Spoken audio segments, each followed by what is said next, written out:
Hello dear students, इस video में हम एक्सप्लेन करेंगे क्लास 6 के chapter number 3 sadness of a lolly boy, जिसका मतलब है एक अकेले बच्चे की उदासी।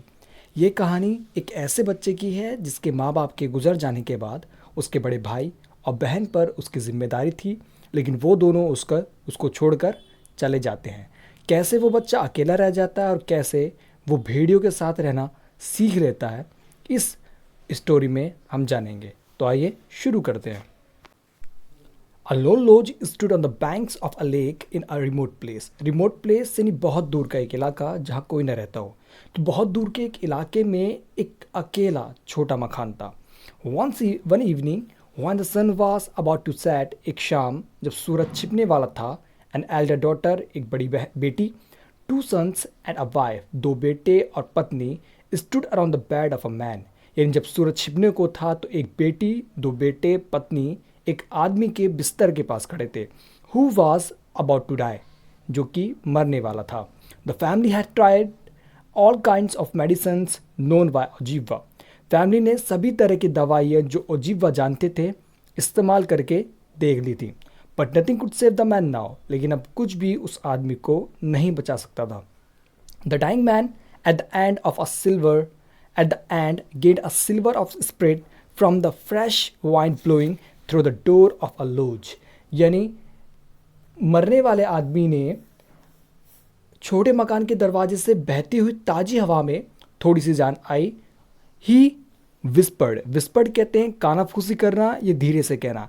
ही विस्पर्ड टू हिज फैमिली, उसने अपने परिवार से कहा, I decided to bring you all to this remote place to live. मैंने तुम सभी को इस दूर इलाके में रहने के लिए लाने का निर्णय लिया था, so that we may live in peace away from the evil ways. ऐसा करने से हम बुरे रास्तों पर से बच सके, that may people follow, जो कि बहुत से लोग जिन पर चलते हैं। देर इज अनकाइंडनेस यानी निर्दयता, इनग्रेटिट्यूड यानी अकृतज्ञता या दूसरों का एहसान ना मानना, एंड विगनेस यानी पाप या बुराई surrounding our people. There is unkindness, ingratitude and wickedness surrounding our people. यहाँ लोगों को निर्दयता, अकृतज्ञता और बुराई ने घेरा हुआ है। By living away from them I protected your innocence. लोगों से दूर रह करके मैंने तुम्हारी मासूमियत को बचाए रखा है। I have protected you from becoming selfish and proud. मैंने तुम सबको घमंडी और स्वार्थी होने से बचाया है। It has not been easy to stay away from others. ये दूसरे लोगों से दूर रहना आसान नहीं था। We all have suffered from a lot of discomfort. हम सभी ने बहुत सारी असुविधाओं का सामना किया है। But I tried my best to feed you all and look after you. लेकिन मैंने तुम सभी का भरण पोषण करने की और तुम सभी की देखभाल करने की पूरी कोशिश की है। But now I am dying, लेकिन अब मैं मर रहा हूँ। Your mother will not live long and will die soon after me. तुम्हारी माँ भी ज़्यादा समय तक जीवित नहीं रहेगी और मेरे बाद वह भी मर जाएगी। माई चिल्ड्रन, मेरे बच्चों, you will be left alone to look after yourself. तुम अकेले बचोगे अपनी देखभाल करने के लिए। I give the charge to look after your mother and your youngest brother. मैं तुम्हें जिम्मेदारी देता हूँ अपनी माँ की और अपने सबसे छोटे भाई की देखभाल करने की, हु इज़ नॉट स्ट्रॉन्ग, जो कि अभी मजबूत नहीं है।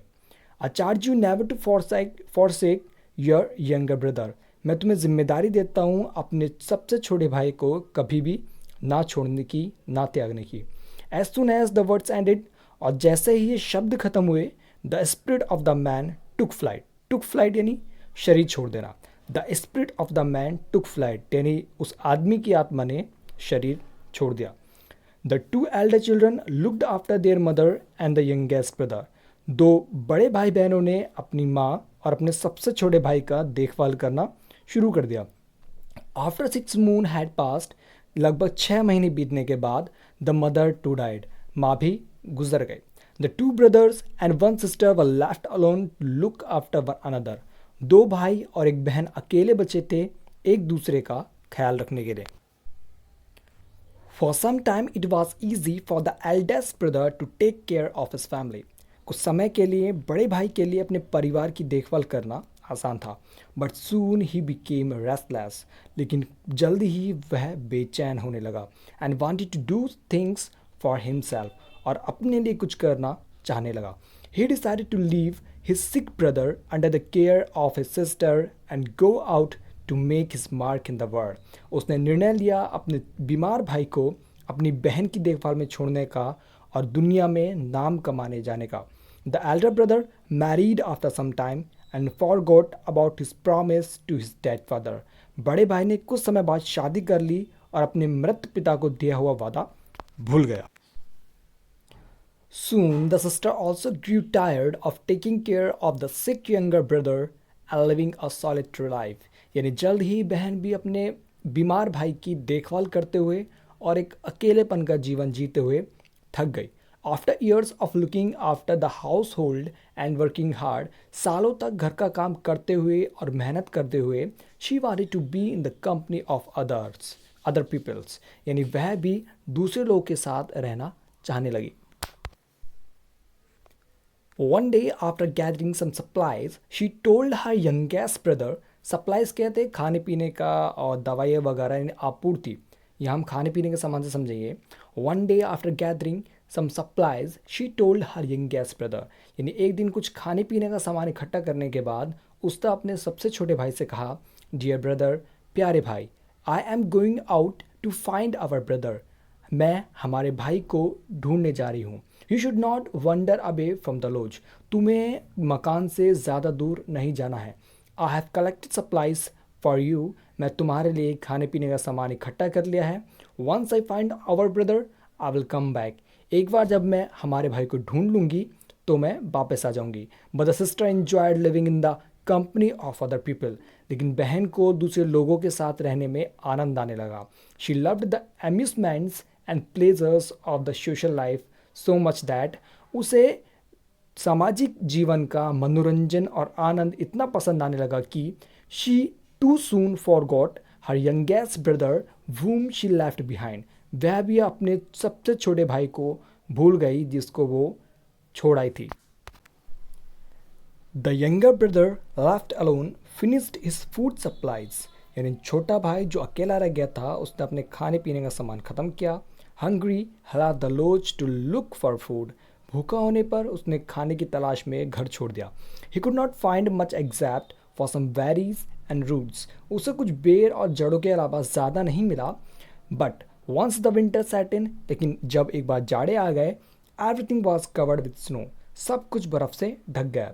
The boy then had no choice. तब लड़के के पास कोई रास्ता नहीं बचा सिवाय but to eat the refused meals of the wolves and live in caves. भीड़ियों के द्वारा छोड़ा गया खाना खाने का और गुफाओं में रहने का। Very soon the boy overcame his fear of the wolves. यानी बहुत ही जल्द लड़के के अंदर से भेड़ियों का डर खत्म हो गया and sat very close to them as they ate. और खाते वक्त वो भेड़ियों के बहुत करीब बैठने लगा। The boy also became very familiar to the wolves. लड़का भेड़ियों से बहुत ज़्यादा परिचित हो गया था। Who soon accepted him as one of their own. और भेड़ियों ने भी उसे अपने ही तरह एक के रूप में अपना लिया था। They understood that the boy was all alone in the world. वो जान गए थे कि लड़के का दुनिया में कोई भी नहीं है, यानी दुनिया में वो अकेला है। And started to leave food for him. और उन्होंने यानी भेड़ियों ने लड़के के लिए भी खाना छोड़ना शुरू कर दिया। When spring came, और जब बसंत आई, the boy had no place to go, so he followed the wolves. जब बसंत आए तो लड़के के पास जाने के लिए कोई जगह नहीं बची, so he followed the wolves. इसलिए वह भी भेड़ियों के पीछे पीछे चला गया। One day the boy and the wolves reached the shore. यानी एक दिन लड़का और भेड़िए तट पर पहुंचे। It so happened, तभी क्या हुआ, that the eldest brother was fishing on the same river in his canoe. तभी बड़ा भाई उसी नदी पर अपनी पतली, कैनोए बोलते पतली नाव को, अपनी पतली नाव में मछली पकड़ रहा था। He heard a child singing. उसने एक लड़के के यानी एक बच्चे के गाने की आवाज़ सुनी। And wondered how anyone could survive on the barren coast unhurt. तो उसे बहुत आश्चर्य हुआ कि कैसे कोई इस वीरान तट पर जीवित रह सकता है, सही सलामत जीवित रह सकता है।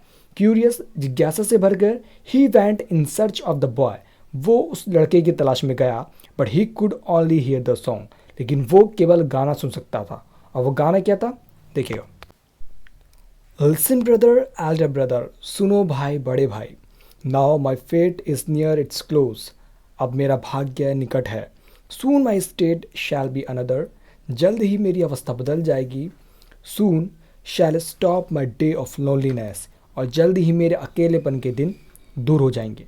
Left by friends whom I loved, उन दोस्तों के द्वारा छोड़ा गया जिनको मैं चाहता था। All who knew and loved me most, और अब वो जो मुझे जानते हैं और प्यार करते हैं। Sadness the darkest and severest, वे हैं गहरी उदासी और गंभीरता। Bid me on this barren coast, जो इस वीरान तट पर हमेशा मेरे साथ रहे। वो कहता है कि सुनो भाई, बड़े भाई, अब मेरा भाग्य निकट है, जल्द ही मेरी अवस्था बदल जाएगी, जल्द ही मेरे अकेलेपन के दिन दूर होंगे। उन दोस्तों के द्वारा छोड़ा हुआ जिनको मैं चाहता था, और अब वो जो मुझे जानते हैं और प्यार करते हैं। वो हैं गहरी उदासी और गंभीरता, जो इस वीरान तट पर हमेशा मेरे साथ रहे। Pity ah that loving feeling, दया वह प्यारी भावना। Left the hearts of living man, जिसने जीवित मनुष्यों के हृदय को छोड़ दिया है। Is now found in the hearts of wolves, वो अब भेड़ियों के दिलों में पाई जाती है। It glows more warmly than humans, वह दया इंसानों के दिलों से ज़्यादा यहाँ चमकती है। वो कहता है कि दया वह प्यारी भावना जिसने इंसानों के हृदय छोड़ दिया है, वो अब भेड़ियों के दिलों में पाई जाती है। यहाँ दया इंसानों के दिलों से ज़्यादा चमकती है। यानी उसके कहने का मतलब है कि इंसान अब निर्दय हो गए हैं, और वोल्व्स जिन्होंने उसे पाला है वो दयालु हैं। Stony hearts that saw me suffer, पत्थर हृदय जिन्होंने मुझे संघर्ष करते देखा है।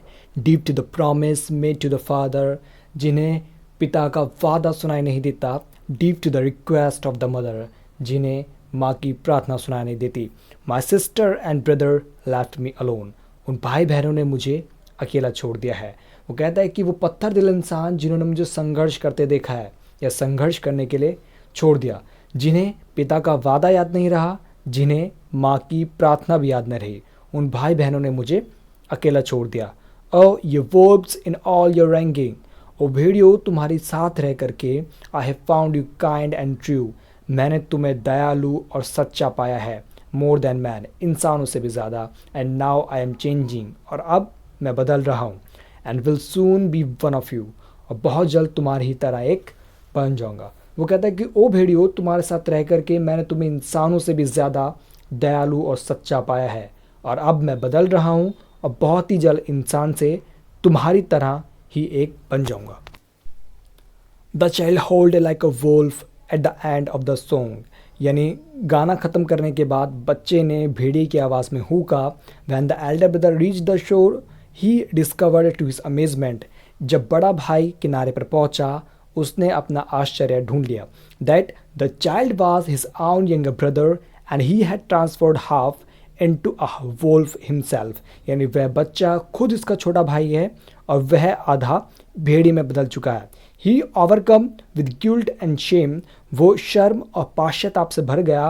रैन after the little brother crying, और छोटे भाई की तरफ चिल्लाते हुए भागा। My little brother wait come back to me, और वह चिल्लाया मेरे छोटे भाई आओ मेरे पास वापस आओ। But the nearer he approached the more rapidly the transformation of the little boy went on, यानी जितनी पास वो छोटे भाई की जाता रहा उतनी ही तेज़ी से वो भेड़िए में बदलता रहा। The boy alternately sang and howled, यानी बच्चा कभी भेड़िए की आवाज़ में हुकता और कभी गाता। And called out the names of his brother and his sister, और कभी कभी अपने भाई और बहन का नाम पुकारता। Till the change was completely accomplished, यानी जब तक वो पूरी तरह से भेड़िए में नहीं बदल गया तब तक वो अपने भाई और बहन का नाम पुकारता रहा। Then he exclaimed I am a wolf, और आखिर में वो बोला आई एम अ वोल्फ, यानी मैं एक भेड़िया हूँ। And bounded out of site, और बड़े बड़े कदमों से कूदता हुआ दृश्य से अदृश्य हो गया।